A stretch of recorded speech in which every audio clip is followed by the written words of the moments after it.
Ndugu wanahabari, nianze kwa kuelezea majukumu ambayo ndio yatatuwezesha mafanikio ambayo tumeyapata. Miongoni mwa majukumu ya Wizara ya Ulinzi na Jeshi la Kujenga Taifa ni kuliwezesha Jeshi la Ulinzi la Wananchi wa Tanzania na taasisi nyingine zilizo chini ya wizara ambazo ni Jeshi la Kujenga Taifa, ni shirika la Mzinga, ni shirika la Nyumbu na ni shirika la Suma JKT kutekeleza majukumu yake ipasavyo. Na majukumu hayo ni ulinzi wa mipaka ya Jamhuri ya Muungano wa Tanzania, ni kulinda uhuru na katiba ya Jamhuri ya Muungano wa Tanzania, ni kufanya mafunzo na mazoezi ili kujiweka tayari kiulinzi wakati wote, ni kuwafundisha vijana ulinzi, uzalendo, utaifa na stadi za kujitegemea, na ni kufundisha umma shughuli za ulinzi wa taifa, na pia kushirikiana na mamlaka za kiraia kutoa misaada wakati wa majanga na maafa kadri itakavyohitajika, na ni kushiriki katika shughuli za ulinzi wa amani kimataifa na kikanda, na kufanya tafiti na kuhaulisha teknolojia za kiulinzi na kuendeleza viwanda vya kijeshi, lakini pia ni kushiriki katika kujenga uchumi. Haya ndio majukumu ya wizara, lakini pia yakifanywa na hizi taasisi ambazo nimezitaja. Na katika kutekeleza majukumu hayo, wizara inaongozwa na dira ya wizara ambayo ni Jamhuri ya Muungano wa Tanzania yenye amani na usalama, lakini pia na dhima yake ambayo ni kulinda mamlaka, mipaka ya nchi na maslahi ya taifa kwa kutekeleza sera ya ulinzi wa taifa katika kudumisha amani na usalama wa Jamhuri ya Muungano wa Tanzania.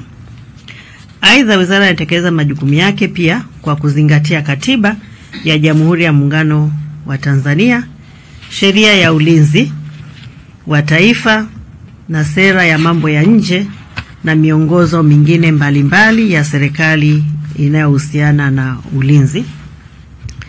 Na kama alivyowahi kusema muasisi wa taifa letu hayati Mwalimu Julius Kambarage Nyerere, na naomba ninukuu, jukumu la ulinzi wa taifa ni jukumu la kila mwananchi.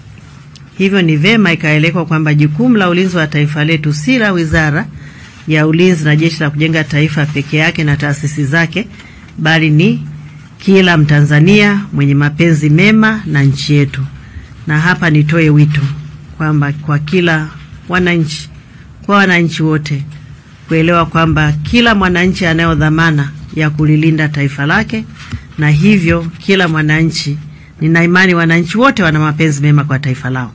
Kwa hiyo basi ni jukumu letu kuhakikisha kwamba tunalilinda taifa letu ipasavyo. Mengi yamekuwa yakitokea hivi karibuni, basi tuhakikishe kwamba tunabaki kuwa raia wema na walinzi wa taifa letu. Hatuna nchi nyingine, nchi yetu ni moja tu, ni Tanzania. Kwa hiyo ukiacha nchi yako ikaingia katika matatizo ya kiulinzi na usalama, basi unakuwa unajihatarishia we mwenyewe binafsi na vizazi vyako. Kwa hiyo tuwe makini kuhakikisha kwamba tunatekeleza hili jukumu. Wizara ipo na taasisi, lakini pia tunafanya kazi hii kwa pamoja na Watanzania wote. Ndugu wanahabari, tarehe 19 Machi mwaka 2025, kama wote tunavyofahamu, serikali ya awamu ya 6 inayoongozwa na Mheshimiwa Dr. Samia Suluhu Hassan, Rais wa Jamhuri ya Muungano wa Tanzania na Amiri Jeshi Mkuu, ilitimiza miaka 4 tangu kuingia madarakani. Katika kipindi hiki, serikali ya awamu ya 6 imekuwa na mafanikio makubwa katika nyanja mbalimbali za maendeleo na ustawi wa taifa, ikiwa ni pamoja na katika sekta ya ulinzi. Mafanikio katika sekta mbalimbali yameendelea kuelezewa na wizara mbalimbali. Leo naomba kuelezea mafanikio katika sekta ya ulinzi kama nitakavyoeleza, na nawashukuru sana wanahabari kwa kuendelea kutangaza haya mafanikio. Kwa kweli imefanya kazi nzuri, tuendelee kufanya kazi nzuri hii tunayoendelea nayo. Kwa hiyo mafanikio katika sekta ya ulinzi, kama nilivyosema, nianze na fanikio la kwanza ni kulinda tunu za taifa. Serikali ya awamu ya 6 ya Jamhuri ya Muungano wa Tanzania kupitia Wizara ya Ulinzi na Jeshi la Kujenga Taifa imehakikisha tunu muhimu za taifa, yani amani, ulinzi na usalama, zinalindwa kwa kuimarisha umoja, mshikamano na utulivu nchini. Sote tunaona kwamba tunao utulivu, tunao amani na tunao usalama. Haya hayaji tu, kuna kazi inafanyika kuhakikisha kwamba haya yanaendelea kulindwa, na hizi ni tunu muhimu kwa taifa letu. Fanikio lingine ni kuimarisha uwezo wa kimedani wa Jeshi la Ulinzi la Wananchi wa Tanzania, na kutokana na uwezeshaji mkubwa unaofanywa na serikali ya awamu ya 6, Wizara ya Ulinzi na Jeshi la Kujenga Taifa kwa kipindi cha miaka 4 imefanikiwa kutekeleza majukumu yake ya msingi kwa weledi na kwa mafanikio, na hatimaye kuiwezesha nchi yetu kuendelea kuwa na amani na utulivu na umoja na mshikamano kama nilivyokwisha sema. Serikali kupitia wizara imeendelea kuliimarisha Jeshi la Ulinzi la Wananchi wa Tanzania kwa kuliongezea bajeti na hivyo kuongeza uwezo wa kimedani kwa kulipatia vifaa, zana za kisasa na kuwezesha mafunzo na mazoezi. Na kuimarika kwa Jeshi la Ulinzi la Wananchi wa Tanzania kumechangia nchi yetu kuwa na amani na utulivu na hivyo kuchochea shughuli za kiuchumi na maendeleo. Tangu serikali hii ilipoingia madarakani, katika mwaka wa 2021-2022 bajeti ilikuwa ni trilioni 2, lakini mwaka uliofuata ilikuwa ni trilioni 2.3, mwaka uliofuata ikawa ni trilioni 2.7, ambayo ilikuwa ni ongezeko la 13%. Mwaka uliofuata ikawa ni trilioni 2 kama trilioni 3, ikiwa ni ongezeko la 9.2. Mwaka uliofuata 24-25 trilioni 3.3, ikiwa ni ongezeko la 10%. Na mwaka huu ambao nimemaliza kuwasilisha hotuba ya bajeti jana kwa ajili ya mwaka ujao unaokuja unaanza Julai, bajeti imeongezeka mpaka trilioni 9.6, ikiwa ni ongezeko la 11%. Kwa hiyo haya si madogo, ni mafanikio makubwa sana. Na sasa nimesema kwamba tumefanya makubwa kuliwezesha jeshi kizana, vya kisasa, vifaa na kuwezesha mafunzo na mazoezi. Mafunzo mtayaona, lakini sasa msiende starajimu na niuliza ni vifaa gani. Hiyo itabaki ni taarifa yetu sisi wenyewe. Na pamoja na haya niliyoyasema, kama kwa wale waliofuatilia hotuba yangu ya bajeti mwaka jana na hata mwaka jana na hata niliyowasilisha jana, mmeona kwamba pale yalipotokea mahitajio ya ziada, serikali inayoongozwa na Dr. Samia Suluhu Hassan haikuacha kutoa fedha za ziada kwa ajili ya shughuli hizo, kwa sababu ulinzi ni kitu cha muhimu sana. Tulikuwa na matatizo mpakani kwetu Msumbiji, ilibidi tulinde mpaka wetu. Kwa hiyo katika matukio kama hayo lazima jeshi letu liwe tayari kufanya kazi yake. Tumetekeleza misheni mbalimbali na sisi tuna majirani. Tumekuwa na misheni DRC ambayo imemaliza juzi. Pia ilipohitajika pesa imefanya hivyo. Kwa hiyo kunakuwa kuhitajika vifaa vitanunuliwa, lakini hiyo ni kuonesha utayari wa Mheshimiwa Dr. Samia Suluhu Hassan kuhakikisha kwamba ulinzi wetu hauteteleki. Kwa hiyo serikali hii imefanya kazi kubwa sana. Kwa hiyo hizi ni figa ambazo nimezitoa, lakini kwa wale mliofuatilia mtaweza kuona zaidi ya haya niliyoyasema kwa maana ya bajeti iliyotolewa kwa Wizara ya Ulinzi. Na kama nilivyosema, kuimarika kwa Jeshi la Ulinzi la Wananchi wa Tanzania kumechangia nchi kuwa na amani na utulivu na hivyo kuchochea shughuli za uchumi na maendeleo nchini. Watu wengine wanaweza wasielewe, kama huna amani katika taifa lako, katika nchi yako, shughuli zako za kiuchumi wala za kijamii haziwezi kufanikiwa. Kwa sababu muda wote utakuwa unahangaika, hata kama ni serikali yenyewe itakuwa kuhangaika kuleta amani. Kwa hiyo hata zile pesa ambazo zingeenda kwenye miradi mingine ya maendeleo na jamii zitabidi zihame kwenda kuhangaika kuleta amani katika nchi yako. Lakini pia wananchi wako hawana utulivu. Kwa hiyo kama wananchi wako hawana utulivu, basi hawawezi kuconcentrate kwenye shughuli zao za kujiletea maendeleo na shughuli zao za kijamii, kwa sababu watakuwa muda wote wana wasiwasi, lakini muda wote saa nyingine wanakimbia. Sitaki kutoa mifano, wenyewe mnaona mifano ya nchi nyingine ambapo wananchi hawana amani, kwa hiyo wanakimbia muda wote. Lakini pia wakati mwingine wanaihangaisha serikali tu kwa sababu hawana utulivu, hawana mshikamano, hawako pamoja. Ndugu wanahabari, baada ya kuongelea kuhusu kuimarisha uwezo wa kimedani, sasa niongelee kuhusu kuboresha mazingira ya kufanya kazi, makazi na kuimarisha upatikanaji wa huduma na stahiki, ikiwa ni mafanikio pia katika serikali ya awamu ya 6, ambapo katika miaka yake hii minne imeweza kugharimia ujenzi na uboreshaji wa miundombinu mbalimbali. Kwa sasa wizara inaendelea kukamilisha ujenzi wa makao makuu ya ulinzi wa taifa ambao yako hapa Dodoma Kikombo, unaogharimiwa na serikali na kutekelezwa na wataalamu wa ndani, ambapo ujenzi huu umefikia 93.5%. Baadhi yenu mmekushafika pale, si ndio? Mmeona lile jengo ambalo ni imara kabisa. Lakini cha kujivunia zaidi ni ule msisitizo na msimamo wa Mheshimiwa Rais kwamba hii kazi ifanywe kwa kutumia rasilimali zetu wenyewe na ifanywe kazi na wataalamu wetu wenyewe. Hili swala lina maana kubwa sana, kwa sababu tayari utakuwa umeimarisha ulinzi wako wewe mwenyewe kama taifa kwa kuhakikisha kwamba ile jengo lako ni lako, si ndio? Mnanielewa? Umelijenga mwenyewe, si ndio? Umeweka nini humo ndani, si unajua mwenyewe? Sasa hii hapa ni pesa nyingi, lakini kwa kujua kwamba tunaimarisha usalama wa taifa letu, basi Mheshimiwa Rais alikuwa tayari kuhakikisha kwamba nitatoa hizi pesa, tutajenga wenyewe, lakini kwa kutumia wataalamu wa ndani. Na hapa mnaona weledi wa Jeshi la Ulinzi wa Wananchi wa Tanzania, kwamba kwa jengo kubwa kama lile, imara kama lile, la kisasa kama lile, lenye vifaa vyote vinavyotakiwa, kazi ile imefanywa na wataalamu wetu wa ndani. Kwa hiyo nitumie fursa hii kuwapongeza sana wataalamu wetu waliofanya kazi hii chini ya uongozi mahiri wa mkuu wa majeshi Jenerali Jacob John Mkunda, akisaidiwa na mnadhimu mkuu ambaye tuko hapa naye leo, Lieutenant General Othman. Kwa kazi hii kubwa tunaomba muendelee kusimamia haya, kwa sababu haya ni mambo ya msingi katika taifa lolote. Lakini pia wizara kupitia Jeshi la Ulinzi wa Wananchi wa Tanzania imeendelea na ujenzi wa hospitali kuu ya kanda ya Dodoma yenye hadhi ya daraja la 4 katika eneo la Msalato hapa jijini Dodoma kwa kushirikiana na serikali ya Ujerumani. Na hii hospitali pia ni fanikio kubwa sana, kwa sababu hapa ni makao makuu. Huduma za tiba ni muhimu sana, na hii ni moja ya hospitali inayotegemewa kwamba itakuwa ni hospitali ambayo itaweza kutoa huduma si kwa wanajeshi peke yao, lakini pia na kwa raia na wananchi wa kawaida.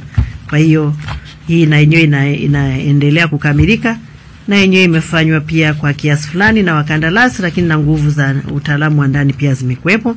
Lakini pia kumekuwa na ujenzi wa makazi ya wakufunzi na walimu waelekezi katika chuo cha ukamanda na unadhimu kilichopo Duruti mkoani Arusha, ujenzi wa mahanga ya askari Kapera na hospitali kuu ya jeshi ya Mwanza na chuo cha TMA Arusha, na ujenzi wa makao makuu ya kamandi ya jeshi la akiba iliyoko Singida.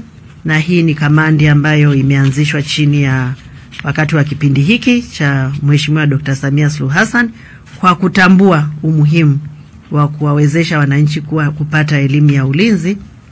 Lakini imekuwa mafunzo haya yalikuwa yakiendelea, lakini kulikuwa hakuna kamandi. Kwa hiyo kwa kutambua kwamba mwananchi ndo mlinzi, kwa hiyo kamandi hii imeanzishwa ili kupeleka hizi huduma karibu zaidi kwa wananchi. Aidha, serikali imeendelea kugharimia miundombinu mingine inayoendelea kutekelezwa katika vikosi, vio, shule pamoja na viteule vya jeshi kwa kutumia mapato ya ndani. Haya yote yamewezesha kuboresha mazingira ya kazi ya wizara, kwa sababu makao makuu ya ulinzi itajumuisha wizara na itajumuisha Jeshi la Ulinzi la Wananchi wa Tanzania, kamandi zake zote, lakini pia mazingira ya kazi kwa jeshi letu kwa ujumla wake na vikosi vyake na shule zake, kwa sababu mazingira mazuri ya kazi yanaleta morali. Kwa hiyo hii ni kazi kubwa, ni fanikio ambalo hatuna budi kujivunia. Fanikio lingine ni kuimarisha hali ya ulinzi na usalama wa mipaka ya nchi yetu, na wizara imeendelea kulinda amani kupitia taasisi zake, kulinda mipaka ya Jamhuri ya Muungano wa Tanzania na kuhakikisha kuwa mipaka ya nchi yetu ipo salama. Jeshi la Ulinzi la Wananchi wa Tanzania kwa kushirikiana na vyombo vingine vya usalama chini ya uongozi mahiri wa Amiri Jeshi Mkuu wa awamu ya 6 limeendelea kuchukua tahadhari dhidi ya vitendo vyote vyenye viashiria vya uvunjifu wa amani, na taifa letu ni salama na lenye utulivu na amani.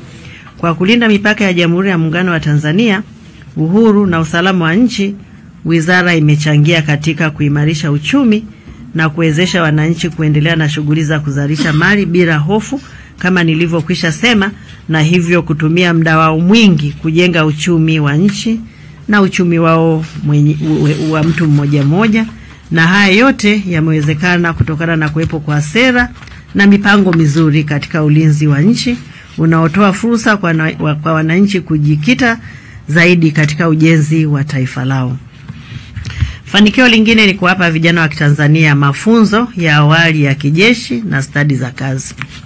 Katika kipindi cha miaka 4 ya serikali ya awamu ya 6, wizara kupitia Jeshi la Kujenga Taifa imeweza kutoa mafunzo kwa vijana 143,863 kwa mjibu wa sheria, wavulana wakiwa 100,625 na wasichana wakiwa 43,235, na mafunzo kwa vijana wa kujitolea 46,199, wavulana wakiwa 31,842 na wasichana wakiwa 14,554. Mafunzo haya yameweza kuwajengea vijana maadili mema, uzalendo, ukakamavu, umoja wa kitaifa na kuwapatia stadi za kazi na uhodari katika nyanja mbalimbali ambazo wameendelea kuzitumia baada ya mafunzo haya.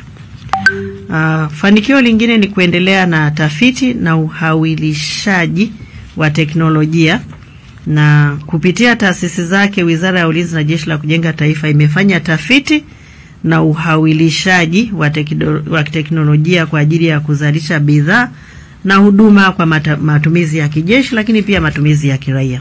Tafiti hizo ni pamoja na utengenezaji wa bomu la kufukuza tembo, na teknolojia zilizohairishwa ni pamoja na ubunifu wa kuzalisha prototype ya magari ya deraya, light utility vehicle, utengenezaji wa chassis za magari ya nyumbu na zimamoto, na utengenezaji wa mashine mbalimbali kwa ushirikiano na TAWIRI, COSTECH na TILDO. Tafiti hizi za teknolojia zimechangia katika kutatua changamoto. Nilianza na bomu ya tembo katika makazi ya binadamu na kuipunguzia serikali gharama ya kuagiza mabomu ya kufukuza tembo kwenye makazi ya watu, lakini pia kuleta faraja kwa wananchi, kwa sababu hili pia limekuwa ni tatizo la muda mrefu sana, na bado tunaendelea kufuatilia teknolojia hii kuona kama itahitaji maboresho zaidi na imeleta tija kwa kiasi gani. Lakini wenyewe mmesikia kama mmekuwa mkifuatilia mijadala hata bungeni, waheshimiwa wabunge wengi wamepongeza kwamba hili bomu limeweza kuwasaidia. Lakini pia ni kuongeza tija ya uzalishaji wa vifaa mbalimbali vinavyotumiwa na vyombo vyetu vya ulinzi na usalama, yani teknolojia hizo zimeleta tija. Aidha, serikali imeweza kuimarisha mashirika ya umma ya kijeshi ikiwemo Tanzania Automotive Technology Center, ikijulikana zaidi kama Nyumbu, na shirika la Mzinga kwa kujenga miundombinu ya milk, kuanzisha karakana kuu ya ukaribu chuma itakayotumika kuzalisha vipuli vya magari, zana za kilimo na viwandani, na kuongeza uwezo wa uzalishaji wa mazao ya msingi yatakayotumiwa na vyombo vya ulinzi na usalama, na pia kujenga karakana na kukarabati silaha ndogo, na pia kununua mashine na mitambo mipya mbalimbali kwa ajili ya mashirika haya. Fanikio jingine ni kuendelea kutoa mafunzo kwa Jeshi la Akiba. Ndugu wanahabari, katika serikali ya awamu ya 6, wizara kupitia kamandi ya Jeshi la Akiba, ambayo ndio hii kamandi niliyosema ni mpya imeanzishwa katika kipindi hiki, imetoa mafunzo ya mgambo kwa vijana wa Kitanzania katika mikoa yote ya Tanzania, ambayo ni sehemu ya Jeshi la Akiba. Jeshi hili limeendelea kushiriki katika shughuli za ulinzi ndani ya nchi, na katika kipindi hiki cha miaka 4 vijana 55,790 walipatiwa mafunzo ya mgambo, na kati yao wavulana wakiwa 47,663 na wasichana 7,922. Vile vile kamandi ya Jeshi la Akiba kupitia kamati za usalama za wilaya na mikoa imeendelea kuelimisha wananchi juu ya masuala ya ulinzi na usalama. Aidha, jeshi hili la akiba, wale wanaopata mafunzo wanakuwa jeshi la akiba, wale mliopita JKT mnakuwa jeshi la akiba, wale wanaostaafu wanakuwa jeshi la akiba. Kwa hiyo jeshi letu la akiba ni kubwa sana. Aidha, jeshi hili la akiba limepata mafanikio makubwa katika kuwajengea wananchi uzalendo na kuwapatia ujuzi wa kulinda taifa na hivyo kujenga mshikamano wa kitaifa. Labda tu hapa nifafanue, nimesema kamandi hii imeanzishwa sasa, lakini mafunzo haya hata huko nyuma yalikuwepo. Lakini yalikuwepo, tulikuwa tu kilichokuwa hakipo ni kamandi. Kwa kuona umuhimu wake, basi Jeshi la Ulinzi la Wananchi Jeshi la Ulinzi la Wananchi wa Tanzania lilitoa mapendekezo na serikali iliona umuhimu wa kuanzisha hii kamandi ambayo inafanya vizuri sana. Nimesema jeshi la akiba ni kubwa sana.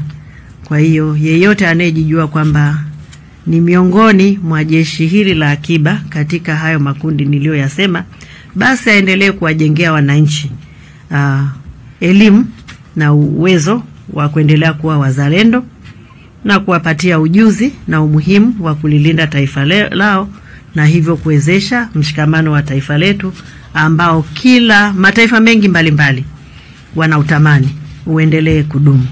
Kwa hiyo kama wewe sio sehemu ya jeshi la akiba, kaa karibu tu na wale walio karibu na jeshi la akiba ili uweze kunufaika zaidi, naweza kuelewa, kwa sababu haya ni mambo mnaweza mkaona ni madogo, lakini ni mambo makubwa sana. Mataifa husambaratika kwa kukosa uzalendo. Mataifa husambaratika kwa kukosa mshikamano. Kwa hiyo tujitahidi, wale wote wenzangu mimi ambao ni sehemu ya jeshi la akiba, basi tukafanye kazi yetu inavyotakiwa. Katibu mkuu hapa ni mmoja wa jeshi la akiba. Nafikiri hapa Maradi ni mmoja wa jeshi la akiba, na wengi huko nikisema nyosheni mikono nafikiri wengi nitawapata ambao ni miongoni mwa jeshi la akiba. Tukafanye kazi yetu jamani. Sawa? Tusiache, hii sio kazi ya mtu mmoja, ni kazi yetu sote. Fanikio lingine ni kuimarisha ushirikiano wa nchi nyingine ushirikiano na nchi nyingine katika nyanja za kijeshi na kiulinzi.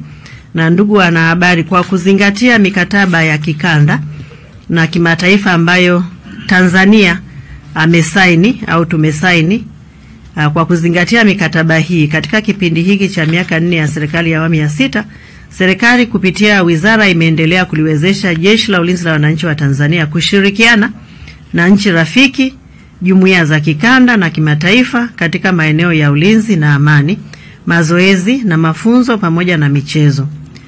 Jeshi la Ulinzi wa Wananchi wa Tanzania limeshiriki katika operesheni mbalimbali za kikanda na Umoja wa Mataifa, ikiwa ni pamoja na ulinzi wa amani katika Jamhuri ya Kidemokrasia ya Kongo, Jamhuri ya Afrika ya Kati na Lebanon chini ya misheni za Umoja wa Mataifa, na operesheni ya kuleta amani nchini Msumbiji chini ya Jumuiya ya Maendeleo Kusini mwa Afrika ambayo ilijulikana zaidi kama SAMIM, na hii ilimaliza muda wake mwaka jana mwezi Julai, na misheni ya ulinzi wa amani katika Jumuiya ya Afrika Jamhuri ya Kidemokrasia ya Kongo kupitia pia Jumuiya ya Maendeleo Kusini mwa Afrika ambayo inajulikana zaidi kama SAMDRC, na hii imemaliza muda wake mwezi Machi mwaka huu.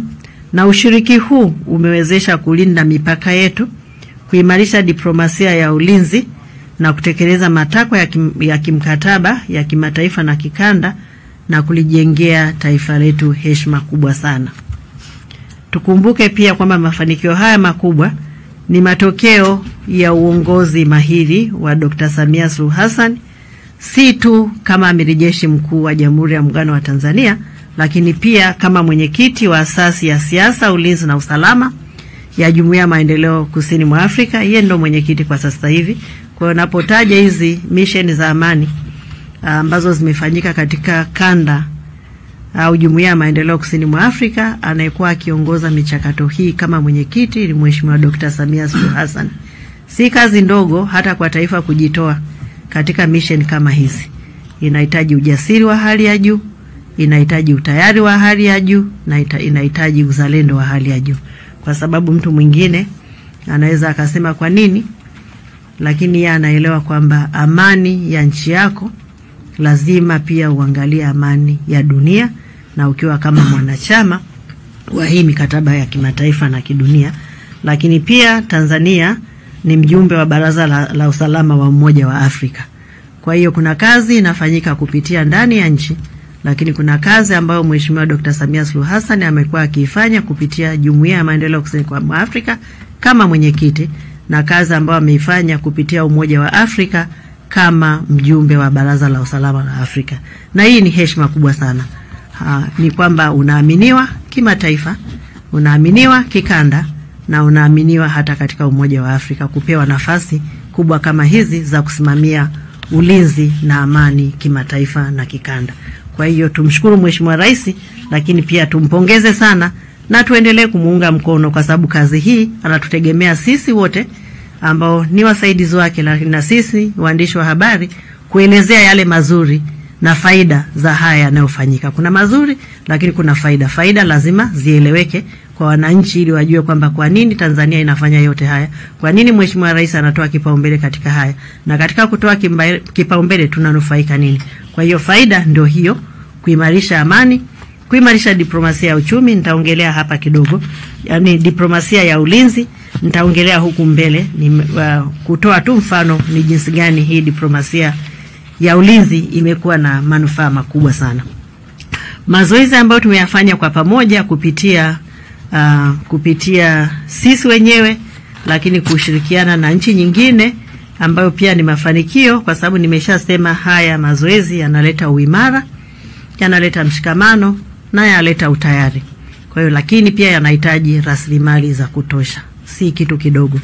Kwa hiyo mazoezi yaliyofanyika katika kipindi cha miaka 4 ni pamoja na zoezi la Shared Accord lililofanyika nchini Rwanda, zoezi la Beach Landing Operation lililofanyika Bagamoyo Mapinga, zoezi liitwalo Joint Combined Exchange Training lililofanyika katika eneo la Kunduchi kwa ushirikiano na jeshi la Marekani mwaka 2021, mazoezi ya Linda Kisiwa, Linda Mpaka, Dragonfly, Endekaa Tayari yaliyofanyika kuanzia mwaka 2022 hadi 2023 katika maeneo ya Zanzibar, Lindi, Ruvuma na Tabora.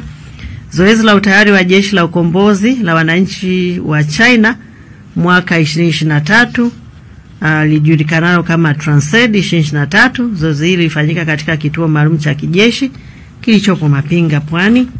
Zoezi la kupambana na uharamia majini lijulikanalo kama Amphibious Assault lililohusisha jeshi la wanamaji la Tanzania na jeshi la Jamhuri ya Watu wa China. Zoezi lijulikanalo kama Amani Umoja 2024 likiwa ni maadhimisho ya miaka 60 toka kuanzishwa kwa Jeshi la Ulinzi la Wananchi wa Tanzania. Baadhi yenu mlishuhudia